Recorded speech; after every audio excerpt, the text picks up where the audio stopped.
I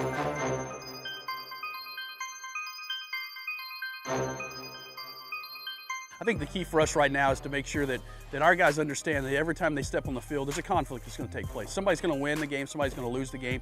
And our guys, every time they step on the field, if they can learn where we start to play with a throwdown mentality every single time that we play, we're going to be pretty good. And we're going to be tough to beat when that takes place. But if we don't have that mentality, it's going to be a flip of the coin on what could happen. So our guys have to understand that every single time that they step foot on that field, somebody's winning, somebody's losing, there's a conflict that's going to take place, and we better have a throwdown mentality. With Mason had a really good weekend, and Cam had a really good night tonight, had a really good night last night as well.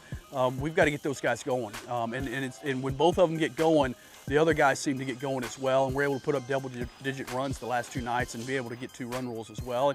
And for that matter, on Saturday night, 14 runs. So it's key for those guys in the middle of the lineup to really get hot at the right time. And when they are all hot, we've got a chance to score a lot of runs. So those guys that come off the bench, come out of the bullpen, they got to be able to come in and spin a breaking ball, spin an off-speed pitch for a strike right off the bat. They've all been able to do that really for the last week. And those are good signs because you can't ever win when it really matters at the end without an entire pitching staff really operating on all cylinders. So that was key for us this weekend. We learned a lot about some guys really the last 3 or 4 games out, and last weekend for guys really taking a step forward. And this is the time of the year when really your chemistry really starts to take off. When you kind of get the midpoint of your year, it can go one of 2 ways. And so with spring break happening and with having some earlier workouts and some bonding time and being able to have those guys getting a little bit closer and really, guys are really starting to assume roles right now. Some things are kind of getting established right now from an offensive standpoint, defensive standpoint, and on our pitching mound. And so, anytime that we can have guys that are fighting to get in the lineup, but then all of a sudden guys establish themselves and guys are not always going over to that board looking to see who's actually playing.